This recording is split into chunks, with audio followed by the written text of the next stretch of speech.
रहीम बेटा, आज का हमारा लेक्चर नंबर 17 है। It's about the bacteria and we are going to start the new chapter that is the kingdom Monera.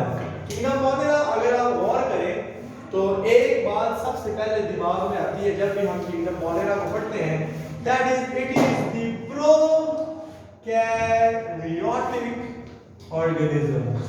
जो organisms prokaryotes होते हैं बेटा, एक लफ्ज है कैरियन। ये मैंने आपको पहले बताया था, कैरियन का मतलब होता है न्यूक्लियस। क्या होता है? और प्रो का मतलब होता है पहले, बिफोर द। इतना शोर करो यार, पहले वो फाइल नहीं है। तो प्रोकैरियन मतलब द न्यूक्लियस से पहले वाले ऑर्गेनिज्म, यानी they do not have any prominent nucleus in their cells. ठीक है जी। तो द प्रोकैरियोटिक सेल्स जो है वो उसकी एग्जांपल्स हैं बैक्टीरिया। और एक होता है लफ्ज यूकैरियोन, एक लफ्ज है यू। यू का मतलब होता है ट्रू। इट्स नॉट बाद में, इट्स ट्रू, रियल। तो ट्रू न्यूक्लियस, यूकैरियोट्स ऐसे सेल्स, ऐसे organisms which have the true nucleus in their cells. ठीक है जनाब। तो ये वाली बात हमें लग गई पता। अब हम चूंकि इस किंगडम मोनेरा के अंदर प्रोकैरियोटिक ऑर्गेनिज्म बैक्टीरिया है, आर्चियोबैक्टीरिया है या सियानोबैक्टीरिया है, साइनोबैक्टीरिया, तो हम उनमें से एक पहली जो कैटेगरी है दैट इज द, यानी इस मोनेरा के अंदर कौन-कौन से हैं? The prokaryotic, unicellular, prokaryotic unicellular, और ऑटोट्रॉफ भी हो सकते हैं और हेटेरोट्रॉफ भी हो सकते हैं। ये किंगडम मोनेरा की तीन मेजर खसूसियात हैं। इसमें तीन चीजें होती हैं जिनमें हम पहली चीज को पढ़ने जा रहे हैं। They are the bacteria, then cyanobacteria and archaeobacteria. सही है। असल में आर्चियोबैक्टीरिया और यूबैक्टीरिया ना, आर्चियोबैक्टीरिया एंशिएंट और यूबैक्टीरिया ट्रू वाले जो आजकल एग्जिस्ट करते हैं, पर हम उसके बारे में डिस्कस अभी नहीं करने जा रहे हैं। शुरू में सबसे पहले जो डिस्कवरी की अगर हम बात करें ना, तो आपने एक बात याद रखनी है कि शुरू में कहा जाता था कि कोई जरासीम होंगे, कोई ऐसा होता है, ऐसा नहीं होता। बट सबसे जो पहली डिस्कवरी की, देख वाला साइंसदान जिनका नाम था एंटनी वॉन ल्यूवेनहोफ। ठीक है जी। इन्होंने सबसे पहले माइक्रोस्कोप के नीचे पानी को रख के देखा, मतलब जो गंदा पानी होता है, तो इन्होंने छोटी सी मखलूक देखी जिनको इन्होंने एनिमल्क्यूल्स का नाम दिया। ये बात आपने पहले पढ़ी भी हुई है, क्योंकि एक रॉबर्ट हुक ने सेलुलाई डिस्कवर किए थे प्लांट्स के अंदर, उन्होंने सेलुलाई का नाम दिया था, और सेलुली भी कहते हैं। और जो एंटनी वॉन ल्यूवेनहोफ थे, उन्होंने एनिमल्क्यूल्स जो है, मतलब उस वक्त उन्होंने पानी के अंदर एक छोटी सी मखलूक देखी जो उनको लगा कि ये कोई जिंदा चीज है, और चूंकि उनमें से बहुत सारी चीजें मूव भी करती थी, उन्होंने उनको जनरल एक नाम दे दिया, that was the animalcule. They could be protista भी हो सकते हैं, पैरामीशियम अमेबा भी हो सकते हैं, और साथ साथ ये बैक्टीरिया भी हो सकते हैं। वहां से ये फिर बात चल निकली। सही है जी। सो एनिमल्क्यूल्स की अगर हम बात करें, एनिमल्क्यूल्स के बाद जो, और ये काम है 1673 का, यानी 17वीं सदी का। और उसके बाद एक साइंसदान थे जो सबसे मशहूर साइंसदान है, उनका नाम इन माइक्रोबायोलॉजी, उनका नाम था लुईस पास्चर। ठीक है जी। तो ये पहली हिस्ट्री बेटा मैंने बता दी, दैट इज 1673। तो उसके बाद है जी पास्चर, यानी उन्होंने क्या काम किया, असल में बेसिकली पास्चर का एक कॉन्सेप्ट था कि हवा के अंदर कोई जरासीम होते हैं जो खाने पीने की चीजों को खराब करते हैं। यानी बेसिक उनका कॉन्सेप्ट ये था कि there are some germs in our environment. ठीक है। और ये कोई खास मतलब बात नहीं थी, लेकिन इन्होंने मतलब सबसे इंपॉर्टेंट जो उनकी डिस्कवरी थी दैट वाज कि इन्होंने वैक्सीन्स बनाई for against the rabies, against the anthrax, मुख्तलिफ बीमारियों के खिलाफ उन्होंने वैक्सीन बनाई। ठीक है। और यानी इनका जो मेन इनकी कंट्रीब्यूशन थी that is the vaccine development. क्या थी?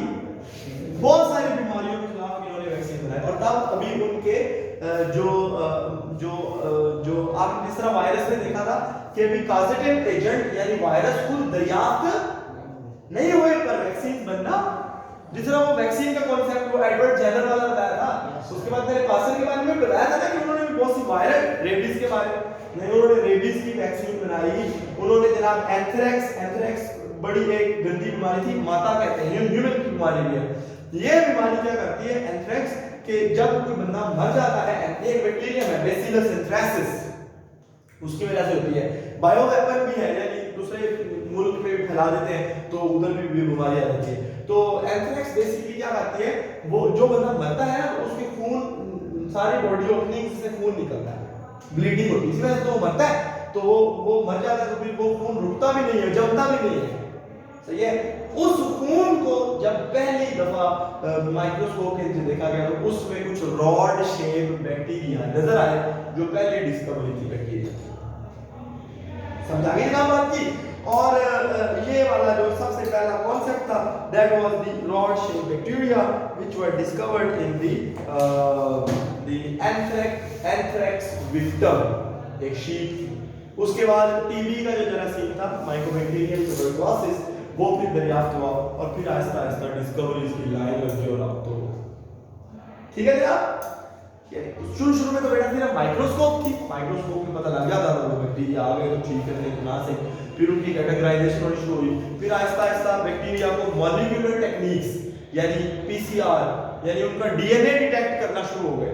पता लग गया ये आप बीमार हैं, हमने जिस तरह हमने आपका इस तरह ही वायरस का लेते हैं, कोरोना वायरस का आरएनए, तो यदि हमने आपका सैंपल ले लिया तो उसको नॉर्मल सेलाइन में मिक्स किया और उसको मशीन में डाल दिया, और मशीन के अंदर उसमें पीसीआर पॉलीमरेज चेन रिएक्शन चलाए और हमें बैंड्स दे दिए और हमें पता लगा कि ये वो वाला वायरस है कि नहीं, सही है ना जी।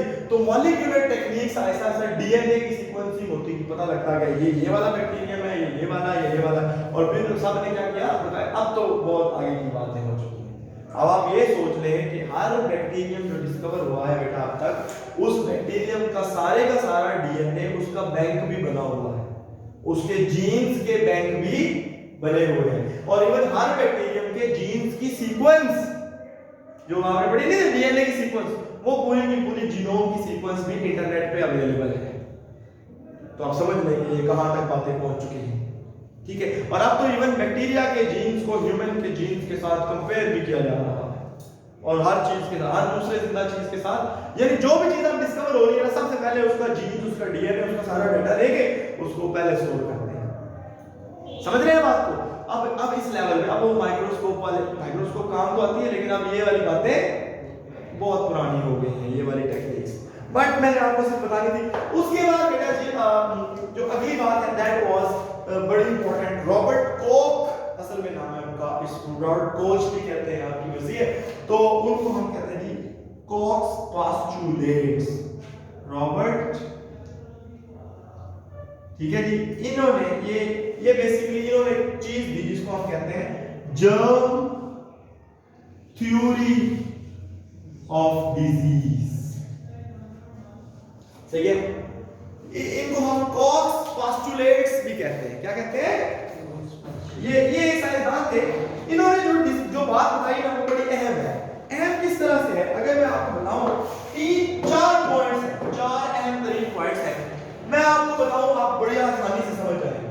पहला पॉइंट ये है, बेटा समझ आ रही है ना, पहला पॉइंट ये है कि हर बीमारी के साथ, अच्छा यहां पे मैं लफ्ज लिखूंगा, यानी an organism is associated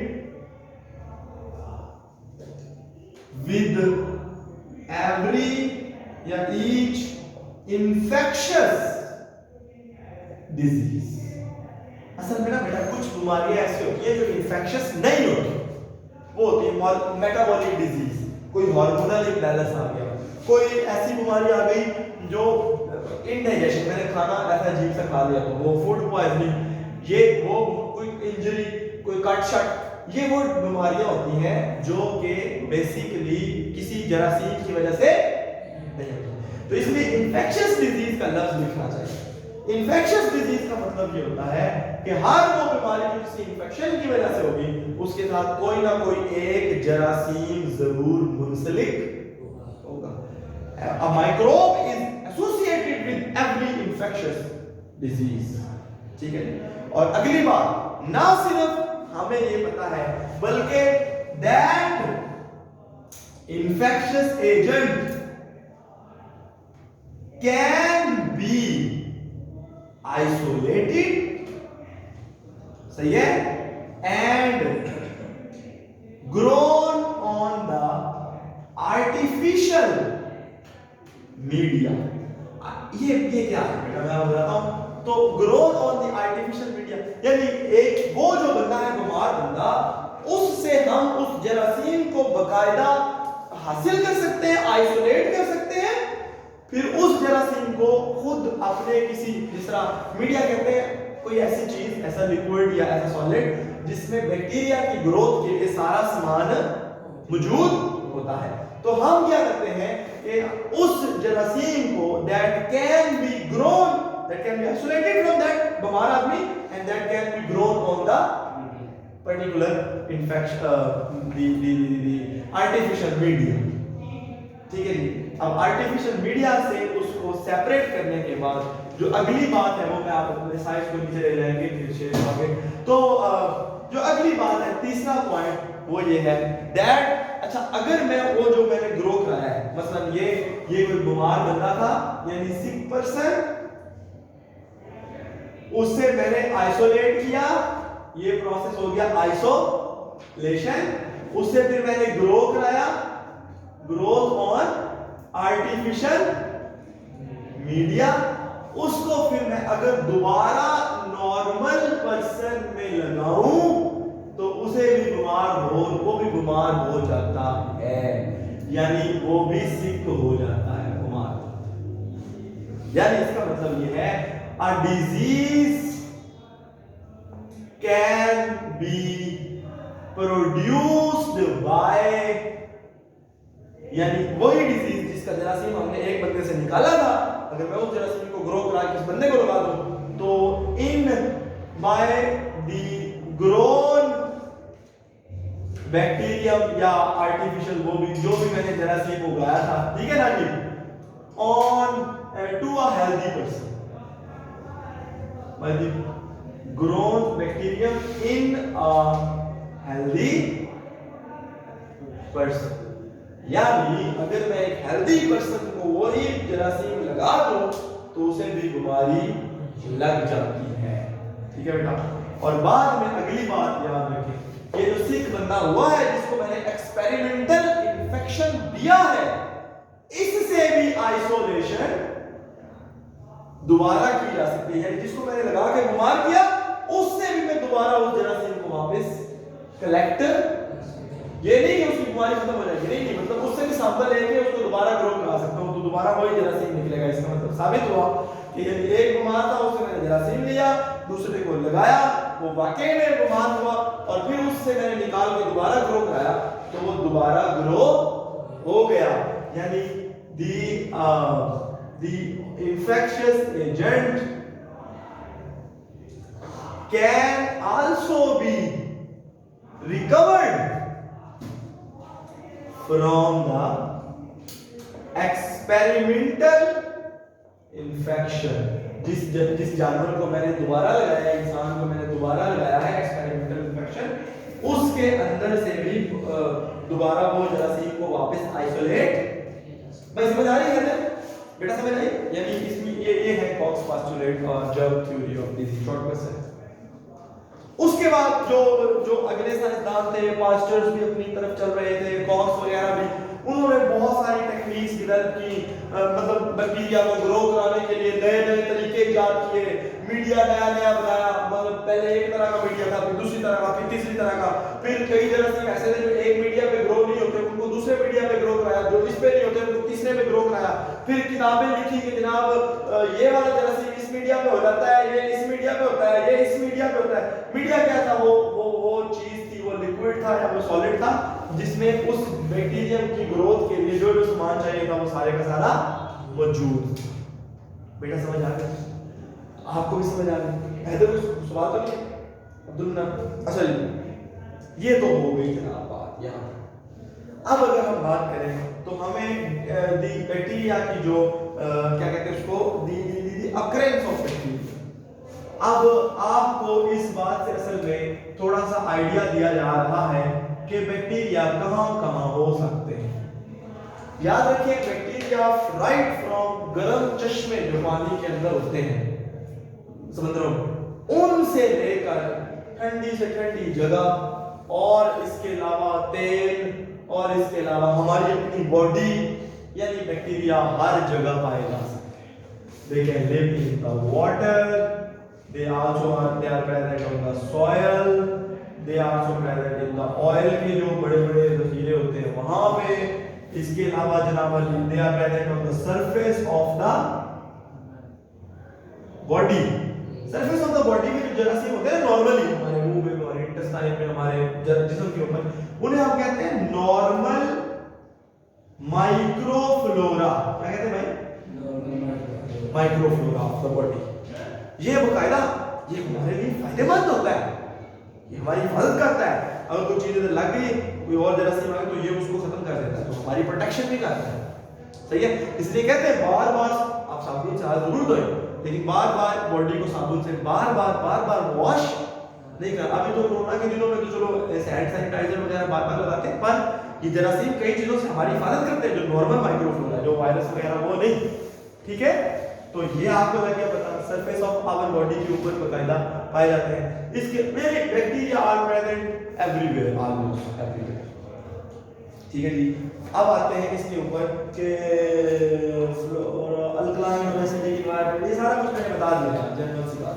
जब एवरीवेयर का लफ्ज आ जाता है तो समझिए सारा कुछ। अब जो मेन बात है दैट इज हम स्ट्रक्चर ऑफ बैक्टीरिया में बात करने जा रहे हैं। बेटा अगर मैं स्ट्रक्चर की बात करूं ना, आज कंप्लीट स्ट्रक्चर तो नहीं होगा, लेकिन हम साइज और शेप की बात करेंगे। ठीक है, पहले मैं थोड़ा सा स्ट्रक्चर के बारे में इंट्रोडक्शन दूं। That is the structure of bacteria. क्या है? और उसमें सबसे पहले मैं जनरल बात करूं तो बैक्टीरिया बेटा they are what we say that bacterial एक सेल है। क्या है? सेल है ना। तो तीन चीजें बुनियादी बैक्टीरिया में होती हैं general. Number 1 is there plasma membrane. Number 2 एक साइटोप्लाज्म,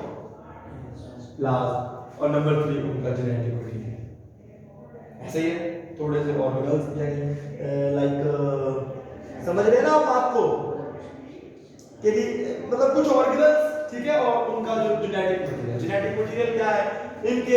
आपको इस बात का अच्छी तरह पता है कि बेटा जो बैक्टीरिया की अगर ये मेम्ब्रेन है फर्ज किया, और ये उनका जो क्रोमोसोम होता है वो सेल के दरमियान में होता है। मैं राउंड इसलिए नहीं बनाता कि आप उसको न्यूक्लियस से कंपेयर ना करें, क्योंकि वो डीएनए का इस तरह टुकड़ा होता है, तो हम उसको आमतौर पे इस तरह बना देते हैं, थोड़ा सा टेढ़ा करके, ताकि वो किसी को। तो ये बेटा क्रोमैटिन बॉडी है बैक्टीरिया की। अच्छा, क्रोमैटिन बॉडी जो है इसी को हम बैक्टीरिया का न्यूक्लियोइड, यानी ये वो रीजन है जहां बैक्टीरिया रहते हैं, इसी को बैक्टीरियल क्रोमोसोम भी कहते हैं, इसी को बैक्टीरियल डीएनए भी कहते हैं, क्योंकि बैक्टीरिया का जो क्रोमोसोम होता है वो सिर्फ डीएनए का होता है। ठीक है, तो ये सारे उस बात के नाम। ये बैक्टीरिया की क्या है? द मेम्ब्रेन, और ये क्या है? साइटोप्लाज्म। इसके अलावा बेटा बहुत सारे बैक्टीरिया ऐसे हैं जिनके गिर्द एक सेल वॉल होती है। क्या होती है बेटा? अरे सारे बैक्टीरिया के गिर्द सेल वॉल नहीं होती। ये क्या है? Cell wall. और ये किस चीज की बनी होती है? पेप्टिडोग्लाइकन। इसको म्यूरिन भी कहते हैं। क्या कहते हैं? म्यूरिन। और ये इसकी भी बनी होती है बैक्टीरिया सेल वॉल। ये पेप्टिडोग्लाइकन का दूसरा नाम है, ये बैक्टीरिया सेल वॉल है। इसकी बनी। अब एक इंपॉर्टेंट बात ये है कि ये यानी तीन स्ट्रक्चर जो मेम्ब्रेन, साइटोप्लाज्म और जो न्यूक्लियस था, ये यानी न्यूक्लियोइड, जेनेटिक मटेरियल, ये तो सब में होंगे, छोटे मोटे राइबोसोम भी अंदर होंगे, सारे बैक्टीरिया में होंगे। जो सेल वॉल है वो मेजॉरिटी ऑफ बैक्टीरिया के अंदर होती है, पर सब में नहीं होती। मसलन एक बैक्टीरिया की एक जीनस है माइकोप्लाज्मा। माइकोप्लाज्मा जो बैक्टीरिया होते हैं उनके अंदर सेल वॉल नहीं होती, ठीक है जी, उनमें सेल वॉल नहीं होती, याद रखना mycoplasma are the bacteria which do not have the cell wall है। अच्छा, अब कुछ एडिशनल स्ट्रक्चर होते हैं, मसलन एक फ्लैजुलम है या फिर एक से ज्यादा फ्लैजुलम है या फिर फिम्बरी, वो छोटी-छोटी एक्सटेंशन होती हैं, पिल्लाई कहते हैं इनको, फिर कुछ और एक्सटेंशन होती है जिनको फिम्बरी कहते हैं। ये सारे बैक्टीरिया में नहीं होती, पर कुछ बैक्टीरिया में ये सारे स्ट्रक्चर हो सकते हैं। कुछ बैक्टीरिया के बीच एक स्लाइम कैप्सूल भी होता है, यानी दी फ्लैजुलम, दी फिम्बरी, ये हम सारे पढ़ेंगे क्या होते हैं, Pillai, then there are we say that the capsule, slime capsule, then there are plasmids, तो डीएनए मॉलिक्यूल्स हैं, सर्कुलर डीएनए मॉलिक्यूल्स हैं प्रेजेंट इन सम बैक्टीरिया, जो हम कहते हैं कि ये भी हैं। तो प्लाज्मिड्स वगैरह ये कुछ बैक्टीरिया में होते हैं, सब बैक्टीरिया में नहीं होते। ये असल में जनरल स्ट्रक्चर ऑफ बैक्टीरिया है, ठीक है। तो आज के लेक्चर समाप्त हुए।